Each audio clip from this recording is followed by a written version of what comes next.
Okay.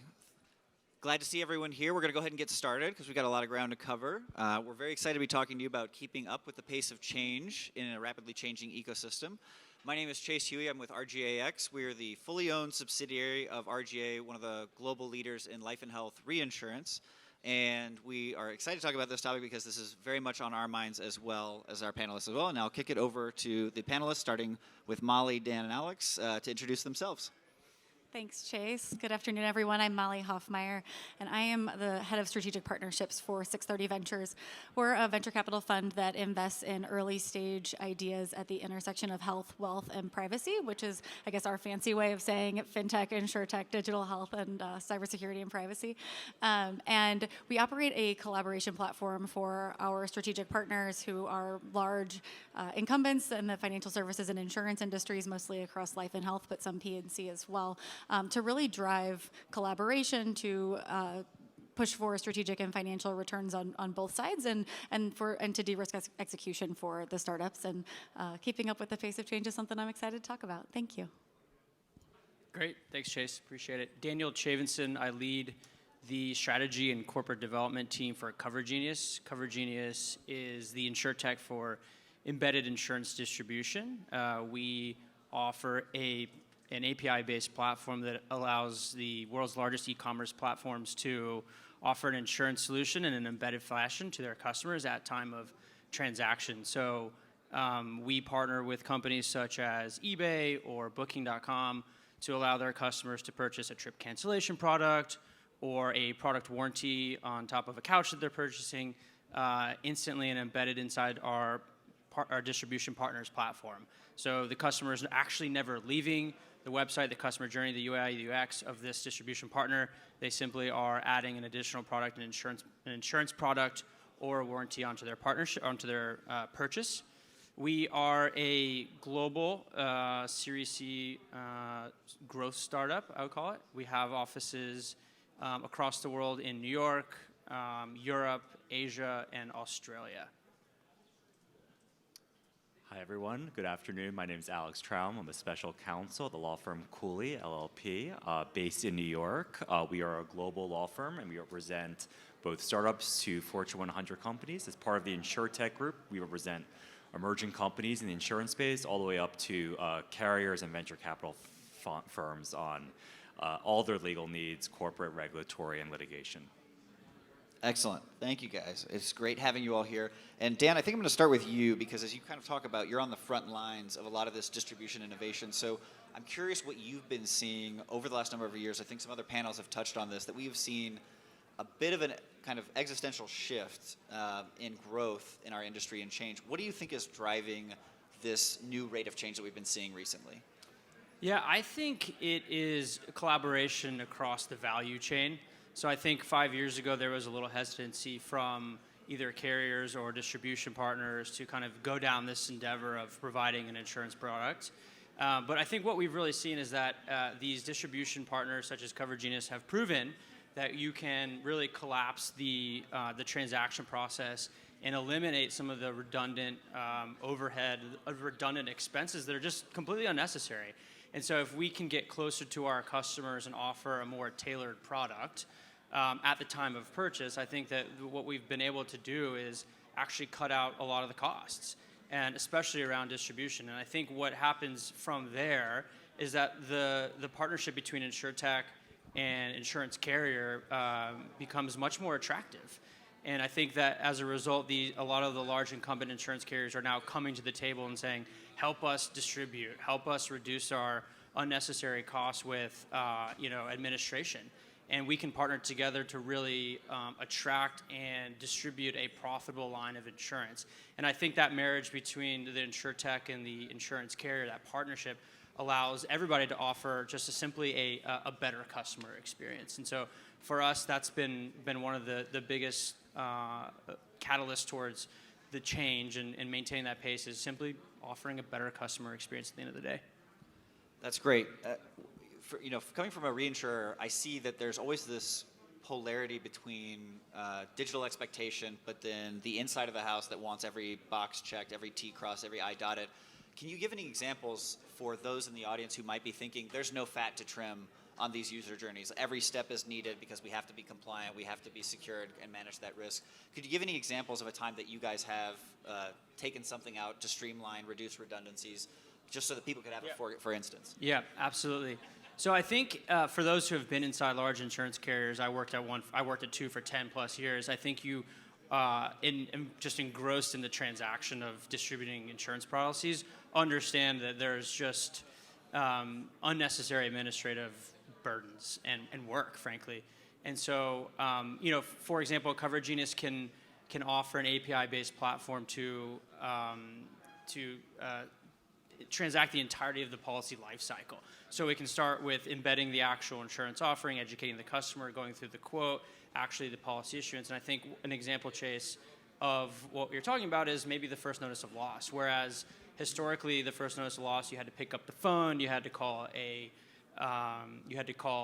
call center, you had to use manual human resources to kind of keep that transaction, that life cycle going. What Coverage Genius has been able to do is as the embedded distributor, you can pull out real-time data, and you can use that data to kind of facilitate those first notices of losses or claims payments even. So instead of having to kind of pause the part of the life cycle, go offline, we can still facilitate and transact the entirety of the life cycle via APIs instantaneously without any administration or human touch. Awesome, excellent. Molly, Alex, you guys both also occupy really unique areas of the value chain. What have you seen driving a lot of this pace of change? Well, I would certainly agree, I think, with what you've both talked about so far. And one of the things, Chase, you just mentioned was, if I'm a carrier and I don't think there's a lot of fat to trim. And I came more from the broker side, but we knew that insurance was clunky and difficult, and we didn't want it to be that way, right? Now, all of the different checks and balances exist for a reason, but where there's opportunity to partner with startups, to partner with innovators, while, recognizing, and I would say especially, Daniel sitting here and many of those here in attendance today understand how important regulatory compliance is, and they understand how important it is that things get done the right way and that risk is considered, but it can still be made so much easier through that process. And I think a big part of what's driving the pace of change is, one, I think within the insurance carriers, within startups, recognizing that there really is huge opportunities, huge opportunities to really transform the business, to make it better, to set it up for success in the future, to drive future competitiveness. But then also just thinking kind of as, people in our day-to-day lives, we expect certain levels of service. We expect certain amounts of digitization in all of the things that we do today. I fully expect to be able to pull out my phone and, order myself lunch on Uber Eats if I want to. And that is the world that our consumers are coming to us from as well. And so I think it really is a lot of times that consumer driving the pace of change. And those consumers are your employees too, right? And so they're internal to your company as well as external and being your clients. So. One thing I've seen in terms of my practice is outsiders coming in terms of driving the pace, where if you're part of a legacy insurance business, you have a certain way of doing things. You've been doing it for decades. Your supervisor did it this way. They did it the way before. And I think from a legal and regulatory perspective, there's certainly the do's and don'ts. So as an outsider, you're coming in. As my job as outside counsel, oftentimes it's somewhat playing a kind of an educator role and a gatekeeper role, saying, no, this is the way you have to do it. This is what it means to be a kind of operate in a highly regulated industry. But insurance law and insurance regulation, there are certainly black and whites, but there's also a lot of gray.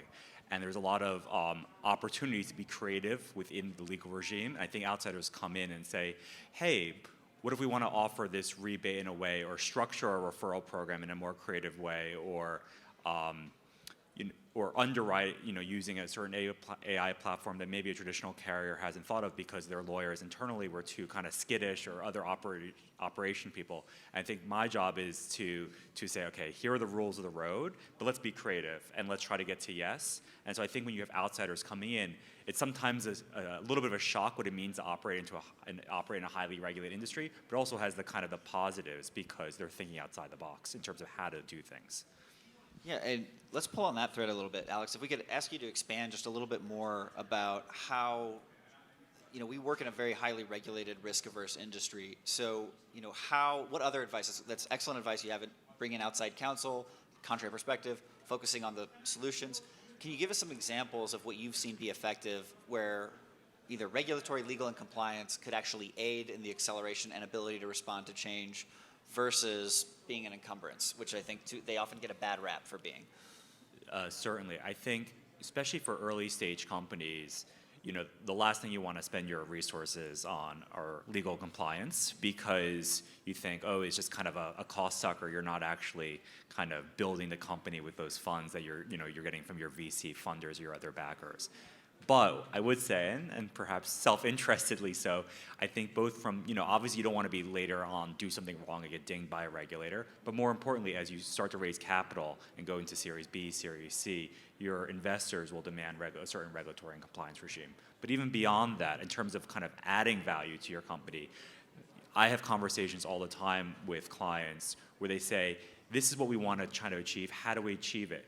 And they didn't think about in terms of how do we structure a referral program, for example. If you're talking a referral program that compensates unlicensed persons in a way that's legally compliant, they think, oh, you can't. And there's more gray, there's some wiggle room. So I think in terms of speaking to outside counsel, that's just one example, there's many others in terms of, okay, what does the law actually prescribe and proscribe versus where is there some room for ambiguity? And in my prior kind of law firm practice, I represented more traditional institutional carriers, and there's a lot more kind of risk adverse than my current client base, which is primarily insurtechs and their backers. And I think especially for insurtechs and emerging companies, I've seen a willingness to, if it's gray, let's just go for it and, ask for forgiveness later as opposed to permission. And I think in terms of legal counsel, you try to create strategies to mitigate the risk, and so long as you're not crossing any clear red lines. Excellent. Dan, speaking as somebody who's in the trenches as an entrepreneur, talk to us a little bit about your experience in navigating regulation and risk aversion, but still to ensure that your team can execute and launch something new into the market. Yeah, I think there's a couple different points I would say. First of all, I completely agree with Alex on all aspects of it. I think that Cover Genius operates in over 60 different countries, so we actually are not only adhering to the U.S. regulations and the individual state regulation, the DOIs, we're also operating in various countries around the world. And so I think it's just a matter of a commitment and a message and a cultural issue that says, we are going to invest in regulatory compliance. We're gonna invest in this aspect of the business, and we're gonna take it seriously. And I think that's a message that starts from the top. Additionally, I do believe I come from the insurance industry, so I'm a glass half full type of person, in that the regulatory guidelines are there for to protect the customer. And I think that at the end of the day, again, we have a mentality of just simply improving the customer experience, and by adhering to regulations and making sure that you are compliant, I think that results in ultimately a better customer experience across the board. But certainly, you have to make business decisions. Chase, back to your question, I think you got to make business decisions where necessary, and that's where I think you got to lean on the experts like Alex. Now, pulling on that. Kind of having to make decisions. Molly, I would imagine that the regulatory environment has to play a very significant role in your decisioning science on where to invest, what is the risk with this company, or talk to us about how risk and regulation affect your guys' decisioning in your world. Well, this might sound a little bit silly, but we're B2B investors, and so a lot of our partners are selling into carriers, right? So at the end of the day, if you are working with someone like an Alex, you're really investing in regulatory compliance. You're doing a lot of really exciting, innovative things. But if you're really taking the regulation and risk into consideration, your carriers it's going to make the process that much easier to actually work with a carrier, right? If you can walk in and say, I've thought through all of these concerns that you're really worried about, all of we understand that we're risk tolerant and you're risk averse, and here's all the reasons that we think that we can work together, and we've already thought through a lot of these problems. That just sets you up for success, right? And so we really look at it that way, to say, this is, if you're going about this, if you're thinking about risk and regulation the right way, it's actually setting you up for success in the future. And that really shouldn't hamper the creativity, to Alex's point, with which you're able to approach a problem and build a business. Awesome. So if I can summarize this for the Cliff's Notes, we've got have outside counsel to bring in expertise that can challenge assumptions and help you work through things. It's keep an understanding of why these regulations exist to advocate for the customer and ensure that the culture is there to support it, and that it will ultimately save you time in the long run if you pre-build for it in the beginning. So excellent. I think that's phenomenal advice. One thing that I often find in our world in the innovation space is that we're often drowning in things that are interesting, but it's hard to determine what's useful to us. So I'm curious to hear from the panel on how do you keep track of all the signals in the market? What do you listen to? What do you respond to? As everything is changing so fast, it's easy to get lost in all of the noise out there. So how do you and your firms keep track of what trends to follow and what to actually pay attention to and respond to? Okay, I guess I'll go You're first. Sure. So, from the perspective of venture investors, and in particular venture investors who are working with strategic partners very closely every day, I think we look at it from a few different perspectives. So, I would say, kind of number one is the 630 investment team that is out there every day, meeting with startups, looking at what's happening in the industry, tracking kind of boots on the ground style, just what's going on in the industry, and where are we starting to see things really take off, where are we starting to see green shoots, and marrying that with understanding what's important to each one of our strategic partners. And when we look across the 630 strategic partners, we've got about 15 with whom we work very, very closely, and we say, okay, where do they have things in common, and where do they have things that are different? And looking at, and there are reasons for things to be in common and reasons for things to be different. They're all different businesses, but it's really kind of looking at those items and bringing them all together to help inform the thesis, to help inform the ideas that we're most excited about, that we're out there hunting for. And then I would say you bring those two things together, and I say this to our partners all the time, and I strongly believe it's also our job to push their boundaries. It is our job to bring ideas that are outside of what you might normally expect, that are going to make you think harder about where your business is going in 5 to 10 years and how you should be partnering with startups. And it's my job to earn the right to do that. So bringing those two things together and then earning the right to push the boundaries of those partners that we work with. Yeah, for us, we kind of have a hybrid of some objective and some subjective measures to understand how we're keeping up with the pace of change. Objectively, we look at NPS scores, and I think we have one of the, an industry-leading 60-plus NPS score, so we can kind of constantly measure how our customers view our service and our product. And then subjectively, as someone who manages a lot of our carrier relations, I think it's looking at the ecosystem to kind of understand, in the value chain, to understand, is there increasing demand for our product and services? So, we are constantly having conversations with carriers and saying, we have the ability to bring you really good distribution on profitable lines of insurance. And I think when we kind of look at the spectrum of carriers that are interested in working with an embedded distributor like Cover Genius, we're constantly seeing more and more new entrants, understanding what we're trying to accomplish and why we're actually doing it, which is distributing profitable lines of insurance.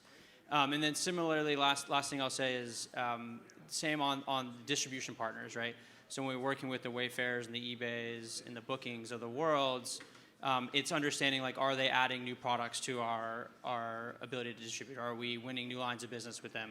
Are we entering new verticals that allows different types of customers to purchase an embedded insurance offering? And so I think the more that we're kind of expanding either from a line of business, a line of insurance, or actually industry verticals, that's kind of how we're measuring the pace. I would say from my vantage point, I learn most from my own clients in terms of just asking them questions and seeing what they're doing. So I think that's, conferences like these are useful because you're able to speak with people on a day, who you aren't necessarily able to engage with day to day, and to kind of learn from kind of what innovations are in front of mind. I would say from a legal perspective, I would say two things primarily in terms of understanding how regulators are thinking about change and innovation. One is following the NAIC, which is the standard setting body in the United States that all 50 states are members of, and seeing the conversations that what they have, especially when it comes to their innovation task force, when they're evaluating, for example, currently new regulations regarding AI and big data in terms of, and that's very pertinent for insurtechs that are using innovative algorithms for underwriting purposes. And I would say, second of all, is having relationships, personal relationships with the regulators. You can have informal conversations and pick their brain, not with respect to any client or, God forbid, with an investigation, but just kind of an informal see what they're thinking. And that includes not just kind of the most kind of key states we tend to think of, New York, California, Washington, but certain states that are trying in their own way to create venues for innovation. So I'm thinking states like Utah, Kentucky, states we don't typically think of as kind of hotbeds for innovation that are really trying to be at the forefront from an insurance regulatory perspective. And we're seeing a lot of that experimentation, and I think we would all probably agree that you see a lot of this disruption and innovation and velocity on the distribution side of the value chain, maybe less on the back office side. That architecture is a lot kind of slower. So I'm curious, maybe starting with Dan, really focusing and lasering in on the distribution side of the equation. How are we seeing the rate of change progressing now with distribution, and where do you think it's kind of headed in the world of where is it going to take us in distribution over the next couple of years?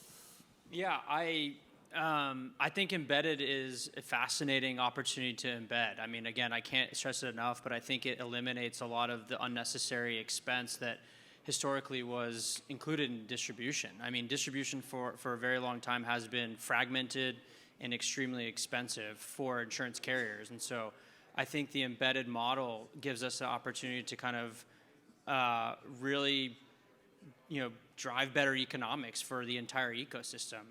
It's more predictable margin for the insurance carrier. It's a better customer experience paying, the right rate instead of a bloated or underrated. And so I think, moving forward, I expect us to move, like Martha had said it on the last panel, but the first thing you think about on embedded is travel, trip cancellation, event cancellation, and warranties, which we do a ton of business in. And I think moving forward, Chase, to answer your question, we'll see it in other lines of business, whether maybe it's auto, it's mobility, it's gig economy, it's maybe in some financial institutions, some neobanks, like really kind of expanding the idea that we think of about embedded insurance products. And again, what I said earlier, either offering new lines of business in an embedded forms and fashions, or simply opening up new industry verticals. The last mile between the customer and the product is the hardest mile to cross, right? And so the closer you can get to meeting the consumer where they are on their journey, the more likely you are to be successful in that. And I think that's just underlining what Daniel said about embedded and where that opportunity lies in the future. I would also add, I think in the last year, and this is purely anecdotally, I think the question of embedded insurance is the number one question I get from clients or potential clients, and especially, companies that are not in the insurance space at all, but have all this data, have a great distribution pipeline to their customers, and want to add insurance as value add. And either they'll partner with a licensed entity like Cover Genius to kind of operationalize it and, from a regulatory compliance perspective, or they'll do it themselves. And just to kind of give one anecdote for the group, I have a client I won't identify because it's still in process, but they're a SaaS company, a large public company, and they want to start selling insurance as a value add based on their specific platform and what they do for their clients. And they think within 5 years, again, this is already a public company with a market cap of a few $1 billion, that most of the revenue is going to be insurance. And they're going to just give away their SaaS technology as that is going to be the value-added service. So it just kind of gives you a very kind of, when they told me that, they think that in 5 years, insurance is going to be the main driver of revenue.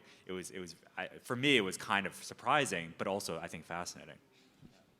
That is really interesting. And I think there's a lot of people at this conference and in our industry who, frankly, are a little concerned, because they know that the margins are becoming more public. People are understanding this more. The barriers to entry are getting smaller, and there's going to be a lot more interest in moving in from non-incumbents. So that's fascinating. So a word got thrown out earlier about culture, and I'm going to pick on Molly first because I know from your background, you act as a liaison with a number of corporate partners in fintech and insurtech and the VC world and the startup space. So you really are the kind of nexus between a lot of these partners.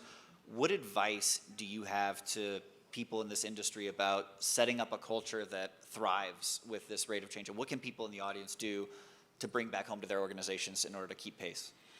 Absolutely. I think culture is the critical element in keeping up with the pace of change today. I think it's all about speed to learning and about driving innovation, I would say, both top down and bottom up. And I think there are lots of different ways for organizations to go about it. I think that, different types of solutions will work within different organizations. Would love to talk with anyone kind of offline about specific solutions. But I think broadly, if it's not coming from the C-suite that innovation is important to your company, innovation's not important to your company. It's got to come from the very top. It's got to be involved in KPIs. It's got to be embedded in the work that each line of business does. I think Sarah Martha mentioned, they went and created these little innovation centers on the last panel, and then they were kind of off on their own. And I think what we've all learned is that doesn't work. It has to be embedded within the businesses. So it comes top down. It has to be led by a different line of business leaders. It's got to be distributed. You can't be just the person who's out there hawking the fancy new shiny object idea all the time. But it also has to come from the bottom up. And I often think that if you're not a little bit uncomfortable about what's happening in InsurTech and what the future might hold for your business, then you're probably falling behind in the pace of change. You need to be a little bit uncomfortable and hopefully a lot of bit excited. And so you want to get as many of your employees excited about it and involved in innovation and keeping up with the pace of change as you possibly can. And I think if you're driving it from the top down and you're driving it from the bottom up, and again, happy to talk about strategies for both, and that there are KPIs involved, then I think that's kind of how you can create that culture. And then just, I think the other part of it is so uncomfortable, excited, and also safe, right? It should be a little bit uncomfortable, but it shouldn't really be scary. It should be something that you can get your people excited about. You're building your business for the future, and that's, if you can, to me, that's the culture you want to strive for, is one that's really excited about what these opportunities are. So. Awesome. Yeah, culture is something that I'm personally am just extremely passionate about. I have been in the InsurTech industry not as long as the people on the last panel, but almost as long, so over 5 years in InsurTech space. And coming from the incumbent insurance carrier space, I think that the most critical piece to maintaining a pace of change at an InsurTech is collaboration between the insurance institutional knowledge or subject matter experts and the product and engineering organizations. And I think you tend to have either a really great sense of collaboration where you can accelerate change, you can really bring product to market, you can innovate, you can add incremental features and functionalities, or you can really get into kind of like a stalemate where the collaboration, there's a wall between those two functions, and there's just not an effective communication channel, or not a similar language being spoken. So I kind of agree with Molly, like you got to foster that culture from the top, that collaboration is important, and you got to bring in the right people from both the insurance industry as well as product and engineering organizations to make sure that they have a sense of collaboration and they want to adhere to regulations. They want to kind of push the envelope on innovation. But really meshing those two cultures, I think, has proven over the last 6 years in the InsurTech industry to be very difficult, but not insurmountable, and extremely important to the pace of change. I would just add, from my vantage point, empowering people to ask the why. In my experience, when you deal with a legacy business and you deal with a manager or in-house counsel who's been doing something the same way for 30, 40 years, they're very knowledgeable, but sometimes it's just the status quo of why they do certain things a certain way. And I think for new entries into insurance, it can be very intimidating in terms of, there's all this kind of terminology and it's its own language. And at the end of the day, it's not rocket science, it's just insurance. And I think sometimes when you have people willing to ask the why, do we do this way, not that way, and there aren't necessarily legal barriers or technological barriers to doing it in this other way, it could lead to greater innovation. Excellent. We only have about a minute left, but you guys took the time to come up here, and it'd be a wasted opportunity with the variety of perspectives we have on the table. Just very briefly, you could either talk about your node in the value chain or your firm specifically. What do you think you guys have most to offer anyone in the audience now who wants to accelerate their ability to respond to the volatility and velocity of this industry? What do you think your firm can do to help the ecosystem keep pace? So we work with about 80 insurtechs, from truly emerging companies to the household name ones, as well as venture capital firms and traditional carriers. And I think my firm, myself and my team, we understand the insurance market, both from kind of legal and business side in terms of bringing that expertise. So in terms of the value that I think that we add is understanding how to set up an insurance program, how to set up an insurance company or a producer entity, making sure that the program is structured in a legally compliant way and that you can grow. And as I said before, during your early seed money, even Series A, investors don't really ask many questions when it comes to legal diligence. They just kind of, if you're smart enough and you have a good idea, they'll throw money at you. But let me tell you, Series B, Series C, they'll bring in outside subject matter experts and they'll vet it. And I've seen 2 or 3 companies can't raise money down the line because they're structuring something incorrectly, because they're calling something a guarantee or a warranty, and it's really insurance. So you have to be very careful. Legal is not just, I think, good to have. It's necessary, not just from a kind of staying above board with regulators, but also in terms of raising capital. Excellent. That's a great point, by the way. For us, I think for this audience, we have the opportunity to bring cost-effective distribution in an embedded fashion for large insurance carriers.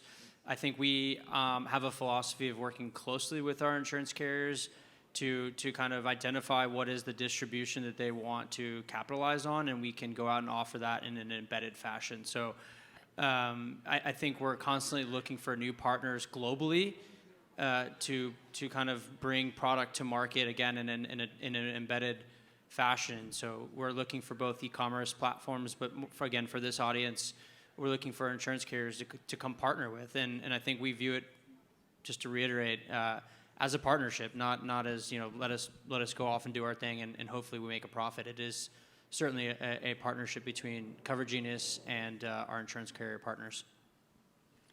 At 630, our mission is to nurture growth and collaboration in everything we do. And I think when I look at this audience and both on the startup side as well as on the carrier side, our true passion for, I would say, connecting and driving speed to trust between startups and insurance carriers is what really excites us and gets us out of bed every day, and the reason that we're here. So from a startup side, would love to talk to you about 630 and where we invest and see if there might be opportunity there. And from a carrier side, personally, it's about culture and pace of change that's really exciting to me. So happy to speak with anybody about that. And that's really where my focus is working with our strategic partners and helping them drive speed to trust and de-risk the work that they do with startups. So.